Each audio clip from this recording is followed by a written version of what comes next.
The heart represents our inner self, desires, emotions, thoughts, and motives. It dictates the direction of our lives if we do not manage our hearts. Guarding our hearts does not mean being hard-hearted and cold.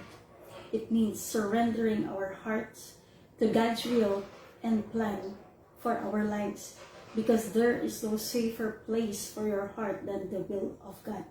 He can and will protect your heart more than anyone else.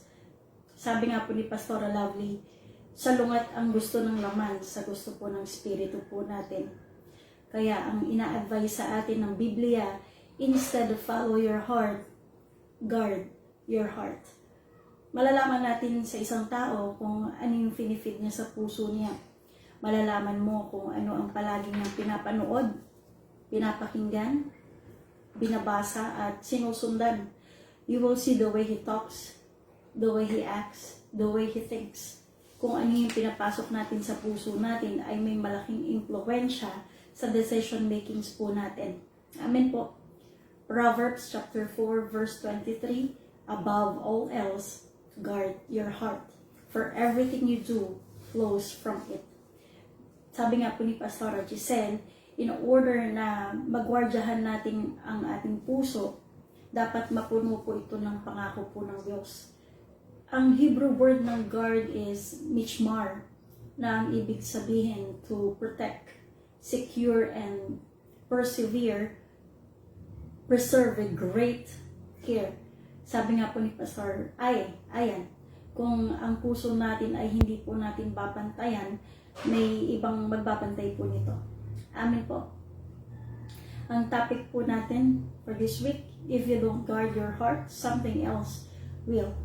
Continue po natin sa number 11, meditating towards God's Word, strengthen discernment. In Psalm 119, verse 11, I have hidden your word in my heart that I might not sin against you. Sa Tagalog, ang banal mong kautusay sa puso ko iingatan upang hindi magkasala laban sa iyo kailanman. Pahalagahan po natin ang Biblia, ang salita po ng Diyos. Naalala ko po nung yung kaibigan po namin na Pakistani, in-invite po namin sa church. Yung isang miyembro po, nilagay yung Bible niya sa lapag, sa sahig. Nung nakita po nung Pakistani, sabi niya sa amin, bakit ganoon? Nilalapag lang niya yung Bible sa sahig. Hindi ba't holy ang Bible? Dapat may reverence, may paggalang. Hindi niya dapat nilalagay sa sahig yun. Dahil ang Pakistani culture po are very high value in their gestures, etiquette, deeply rooted in respect, because gestures from them are used to show humility and honor. Kaya nga napaisip po kami, oo nga, no? Ito ay salita ng Diyos, Holy Bible, and yet hindi po napapangalagaan, hindi po napapahalagahan. Pero hindi lang po dapat ingatan at pangalagaan ng Biblia, bagkus dapat itong binubuksan, binabasa, inuunawa, at ipinapasa pamuhay. Amen po. Huwag nating hayaang healthy lang po tayo physically, pero malnourished naman spiritually. Sa binasa po natin, hinahanap ng salmista ang Diyos ng buong puso. Ano po ba ang intensyon natin kung bakit natin hinahanap ang Diyos? Bakit nga po ba natin sinisik ang Diyos? Dahil ba may kailangan tayo? Dahil ba may problema tayo? Dahil ba may kahilingan po tayo? Kaya nga madalas ang tawag ng marami sa Panginoon ay pahingi noon. Hingi ka na lang ng hingi sa Diyos. Lalapit lang sa Diyos kung may pabor na hihingin. Pero ito pong salmista po na ito ay hinahanap niya ang Panginoon. Hindi dahil sa may problema siya o mayroon siyang kailangan sa Diyos. Bagkus hinahanap niya ang Diyos upang malaman niya ang kalooban niya. He seeks God in order to obey His commands. Ganun na lang po tinetreasure ng salmistang ito yung salita ng Diyos.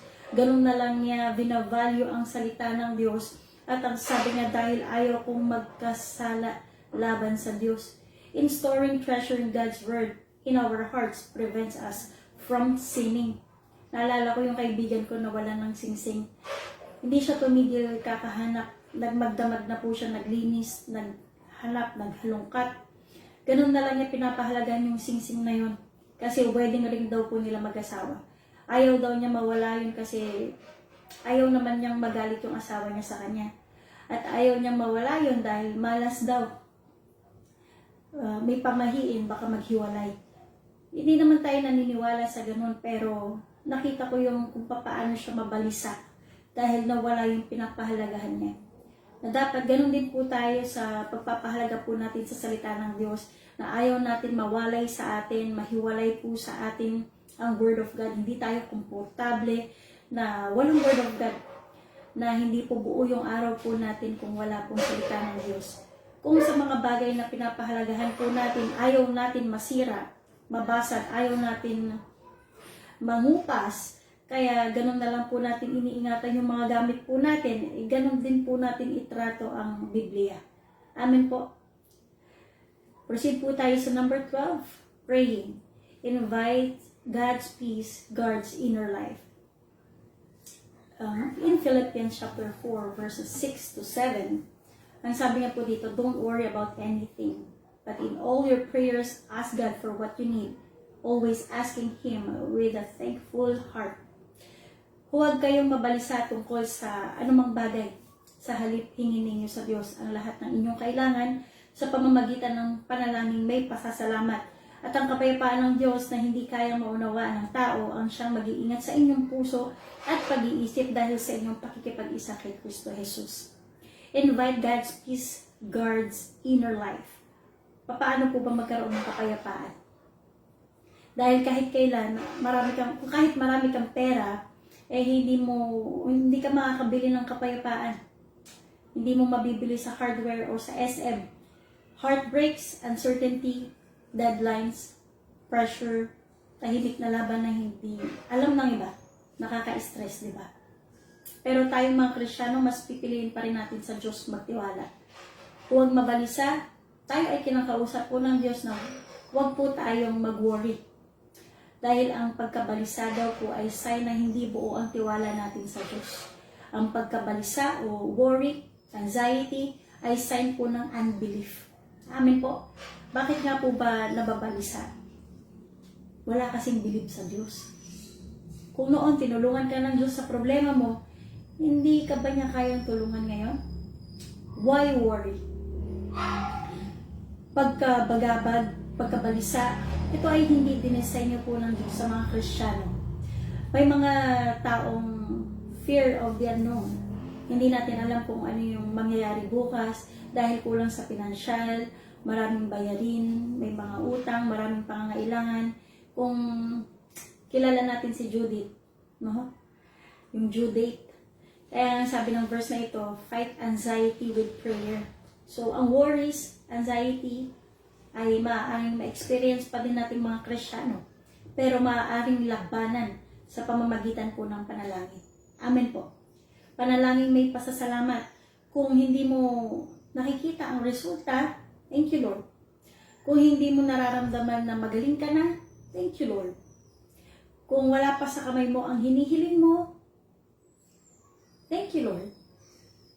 At kung wala pa yung answered prayer mo, thank you, Lord pa din.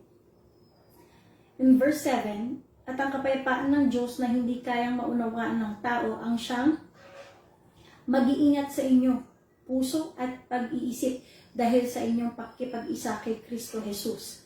The result is you will experience the peace of God. Ang word na mag-iingat sa salitang Griego ay sentinel, na ang ibig pong sabihin bantay, watchman, patrol, guard, tagapagbantay. Sila po ang mag-iingat sa mga kasandaluan. Amen po. Upang ang mga sundalo ay makatulog ng maayos, makapagpahinga po ng maayos, because tomorrow is another day, kailangan bantayan sila ng sentinel. The peace of God will function as a sentinel to guard our hearts and minds through Jesus. Naalala ko nung nagkautang kami ng 1 milyon nung nakaraan.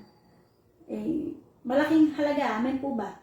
Pero alam niyo po, pinaghihimbing po ng Diyos ang mga tulog po namin. Sabihin mo sa katabi mo, huwag kang mag-alala, may sentinel ka. mararanasan natin ang kapayapaan ng Diyos dahil yun ang sentinel nating mga Kristiyano. Amen po. Amen. Nabayaran po ba ang utang na 1,000,000? Yes, sa tulong po ng Diyos. Ang Diyos ay hindi nagpapabaya. Kaya dapat mabuo lang po sa ating yung pagtitiwala po natin sa Diyos. Amen. So next ay number 13, confessing. Cleanses the heart, restores fellowship. Makipagbuklatan po tayo 1 John chapter 1 verse 9. But if we confess our sins to God, He will keep His promise and do what is right. He will forgive us as our sins and purify us from all our wrongdoing. Subalit kung ipinapahayag natin ang ating mga kasalanan, patatawarin tayo ng Diyos sa mga ito. At nililinisin tayo sa lahat ng ating kasalanan sapagkat siya'y tapat at matuwid. Indeed, He is the God who purifies us. Amen po. Ang Diyos ang naglilinis po sa atin. Ang Diyos ang nagpapaging banal po sa atin. If we say confess, we have to say it. Amen po.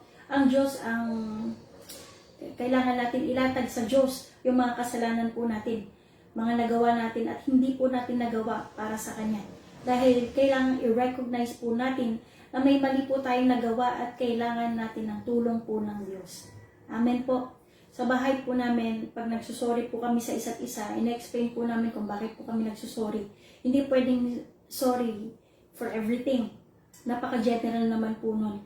Dahil hindi po maiko-correct ang isang mali kung hindi po ma-identify. Amen po. Nagsusorry tayo hindi para matapos yung issue.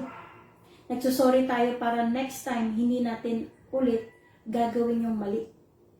Nung elementary po at high school po ako, madalas may confession po kami na tinatawag doon sa pari.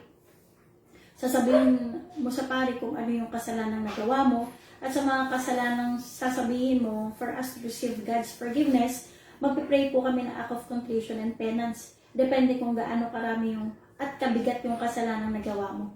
Kaya ang isip ko po noon kapag kami schedule po kami ng confession, laging nasa isip ko, may parusa na naman. Mali po yung thinking ko nung kabataan ko eh. Kasi ang prayer po sa akin noon ay parusa o papigat sa akin. Pero noong na-born again po ako, andun po na pwede palang dumirekta sa Diyos. Hindi na kailangan ng pare. Bagkos pwede mong sabihin sa Diyos ang lahat. At ang prayer ko ay naging mas totoo sa Diyos at naging intimate. Ang Diyos ay matapat at matuwid. Huwag natin kalimutan ang ginawa ni Jesus sa krus po ng Kalbaryo. Dahil sa krus, ang kasalanan ay nahugasan. Dahil sa krus, ang kasalanan po ay pinatawad. God is faithful to that, to what Jesus did on the cross. Hindi babaliwalain ng Diyos ang paghingi mo ng tawad dahil babalik yun sa krus ni Jesus. Kaya sabi po ng Diyos, anak, pinatatawad kita sa ginawa ni Jesus sa krus. Ang Diyos po ay matapat. Amen po. Tayong dapat ay parusahan kasi tayo po yung nagkasala eh. Tayo po yung nakagawa ng kasalanan sa harapan po ng Diyos pero inako ni Jesus ang kaparusahan na dapat tayo ang nagbayad. Ang tawag po doon ay love. Amen po. Dahil sa ginawa ni Jesus, nag-uumapaw ang kapatawaran, nag-overflow po sa krus ng Kalbaryo, patungo po sa atin, dumadaloy sa atin ang biyaya ng kapatawaran. Kapag hindi niya tayo pinatawad, parang nabaliwala po yung ginawa ni Jesus sa krus. God is faithful and just to forgive our sins. Yes, He is just. May hustisya po sa Panginoon. Pag humingi po tayo ng kapatawaran sa Diyos, handa po tayo na dapat tayong itama ng Diyos. Ituwid po ng Diyos at i-correct po ng Diyos. Dahil kapag tayo po ay tunay na disipulo ni Jesus, may pagbabago. Amen po. Dahil hindi hahayaan ng Diyos na manumbalik po tayo sa dati po nating buhay, na manatili po tayo sa kasalanan. Ang Diyos ay mapagpatawad, yes, at siya ang naglilinis sa ating mga kalikuan. Kung dati may bisyo ka, nung time na sinuko mo na ang buhay mo sa Panginoon, ikay binago po niya dahil nagkaroon po tayo ng purification. Hindi tayo pwede magstay sa kalikuan, sa kasalanan, maging sa bisyo. God purifies us from all unrighteousness. Ibig sabihin, nire-require po tayo ng Diyos na magkaroon po ng improvement. Nire-require po tayo ng Diyos na magkaroon po tayo ng development sa buhay po natin. Magduda po tayo kung naisuko na po natin yung buhay po natin sa Diyos, tinanggap natin po ang kaligtasan mula kay Jesus at wala pa rin nagbago. Because change begins with God. Amen po. At yung pang-last, yung number 14, loving. Centers the heart on God, aligns priorities. Kung nakasentro ang puso natin sa Diyos, magkakaroon po tayong tamang puso. Tamang priorities, tamang pananaw, tamang response sa buhay na nagpapasakop po sa kalooban po ng Diyos. In Matthew chapter 22 verse 37, Jesus replied, "Love the Lord your God with all your heart, with all your soul, and with all your mind." Paano ba natin dapat ibigin ang Diyos? Love the Lord your God. Number 1, with all your heart. Sumagot si Jesus, ibigin mo ang Panginoon mong Diyos ng buong puso. Nire-require po ng Diyos na mahalin po natin siya ng may buong puso, not half-hearted. Sino po ba ang sinabihan ni Jesus dito? Ito yung mga Pariseyo na gustong subukin ng Diyos. Sa pagkakaalam kasi ng mga Pariseyo na may higit na 600 na kautusan sa lumang tipan, kaya nagtanong sila kay Jesus kung alin ba ang pinakamahalagang utos. Sa verse 37, sumagot po si Jesus, ibigin mo ang Panginoon mong Diyos ng buong puso mo, buong kaluluwa mo, at buong pag-iisip mo. Para kay Jesus, ito ang pinakamahalagang utos sa lahat. Sa Deuteronomy chapter 6 verse 5, kinuha ni Jesus ang pinakamahalagang utos na ito. So, ang ibig po sabihin na ang pag-ibig po sa Diyos ay matagal na nautos ng Diyos sa lumang tipan po pala. Amin po. Sa mata po ng mga Pariseyo, basta knowledgeable sila sa kautusan, kabisado nila, ang isip nila, worthy na sila sa harapan po ng Diyos. Dahil magagaling sila pagdating po sa batas ng Diyos because they are teachers of the law. Ngunit gusto ni Jesus maintindihan at maipaunawa sa kanila na ang buong kautusan ni Moises ay nabubuo sa pag-ibig, na dapat mayroon kang pag-ibig sa Diyos at sa kapwa. Hindi dahil matalino ka sa theology, sa doktrina. Don't get me wrong po, hindi naman po masama na maalam ka. Magandang bagay nga po yan Ngunit ang pinupunto po ni Jesus dito, kung wala ka namang pag-ibig, wala ring sense ang lahat ng alam mo. Amen po. In Matthew 23 verse 3, kaya't gawin ninyo ang tinuturo nila at sundin ang kanilang inuutos, ngunit huwag ninyong tularan ang kanilang ginagawa sapagkat hindi nila isinasagawa ang kanilang ipinapangaral. Pinapoint po ni Jesus dito na tunay na example ng Diyos na kung ano ka sa loob, ganun din po sa labas. Kristyano po sa puso, hindi sa nguso. In Matthew 23 verses 27 and 28, kahabag-habag kayo, mga tagapagturo ng kautusan at mga Pariseyo, mga mapagkunwari. Ang katulad ninyo yung mga bibingang pinaputi. Magaganda sa labas, ngunit ang loob ay bulok at puno ng kalansan. Ganyan-ganyan kayo sa paningin ng tao'y mabubuti, ngunit ang totoo'y punong-puno kayo ng pagkukunwari at kasamaan. Itong mga taong ito ay tunay na hindi nagmamahal sa Diyos. Ito yung mga pakitang tao na matalino lang sa salita ng Diyos, agad isip at nguso lang. Matthew chapter 15 verse 8, lumapit sa akin ang mga tao ito sa pamamagitan ng kanilang mga bibig at iginagalang nila ako sa pamamagitan ng kanilang mga labi. Ngunit ang kanilang mga puso ay malayo sa akin. Walang kabuluhan ang pagsamba nila sa akin. Maaaring kaya natin maglingkod, kaya natin magpuri at manalangin sa Diyos, pero hindi nalulugod ang Diyos. Dahil ang puso ng mga tao ito ay malayo sa akin, ang sabi po ng Panginoon. In John chapter 14 verse 15, if you love me, you will keep my commandments. Kung iniibig niyo ako, tutuparin ninyo ang aking mga utos. Kapag sumusunod ka sa Diyos, hindi mo lang ginagampanan ang duty mo. Kapag sumusunod ka sa Diyos, ine-express mo sa Kanya ang pagmamahal mo sa Kanya. Sa mga Kristiyanong, hindi issue sa kanila yung pagsunod. Kung tatanungin mo sila, yes, susunod po ako sa Diyos. Yes, lahat susunod. Pero hanggang kailan, hanggang saan, mo kayang sundin ang patakaran ng Panginoon. In Matthew 22 verse 37, sumagot si Jesus, ibigin mo ang Panginoon mong Diyos ng buong puso mo. Ang pangalawa po ay, ibigin mo ang Panginoon ng buong kaluluwa mo. Love the Lord your God with all your soul. Bakit with all your soul? Dahil hindi naman yung physical ang napupunta sa langit o impyerno, kundi yung kaluluwa. Amen po ba? Ang kaluluwa po ay ang nagsisilbing makina po ng katawan po natin. Ang katawan po ay mapapagalaw po ng kaluluwa. Dahil kung patay ang katawan na walang kaluluwa. Amen po. Dahil kung sino at anong klase ang kaluluwa natin, yun ang ina-action ng katawan po natin. Kung ano yung nasa loob natin, yun yung lalabas. Amen po. Kaya ang masigasig sa Panginoon, ang tapat, masunurin, totoo sa Diyos ay ipinapangalagaan nila yung kaluluwa nila. Nakatulad ng katawan, higit na kailangan natin alagaan ang ating kaluluwa. Dahil ang katawan ay pinapakain natin, binibihisan po natin. Sa katawan po natin may skincare routine pa nga po tayo eh. Hindi ba't mas higit na kailangan nating asikasuhin ang ating espiritualidad? Amen po. In Matthew 22 verse 37, ulitin ko, sumagot si Jesus, ibigin mo ang Panginoon mong Diyos ng buong puso mo, buong kaluluwa mo, at yung pangatlo, buong pag-iisip mo. Bakit kasama ang isip sa pagmamahal sa Diyos? Dahil kailangan nating magkaroon ng spiritual understanding. Kailangan maging matalino po tayo dahil kung hindi, madali po tayong mabihag ng kaaway. Madali po tayong ma-discourage. Madali po tayong mapaniwala.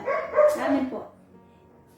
In Ephesians chapter 5 verses 15 to 17, kaya't mag-ingat kayo kung papaano kayo mamumuhay. Mamuhay kayong tulad ng matatalino at di tulad ng mga mangmang. Samantalahin ninyo ang bawat pagkakataon na kayo'y makagawa ng mabuti sapagkat punong-puno ng kasamaan ng daigdig ngayon. Huwag kayong maging hangal, unawain ninyo kung ano ang kalooban ng Panginoon. Ang pag-ibig ay ginagamitan din po ng isip. Amen po. Kung hindi, posible kang ipahamak po nito. Katulad ng LCM, kung iibig ka sa hindi mananampalataya, mag-isip-isip po tayo. Hindi yan Kristyano. Posible ikaw ay maidala niyan. Hindi ka aware dahil na-in-love ka. Ikaw na pala ang nawiwin niya. Ikaw na pala yung nawawala sa paglilingkod sa Diyos. Puro ka love life, kaya nawawalan ka ng gana sa Panginoon. Kaya dapat maging matalino po tayo dahil lang pag-iibig, kaya tayong ilayo sa Diyos. Amen po.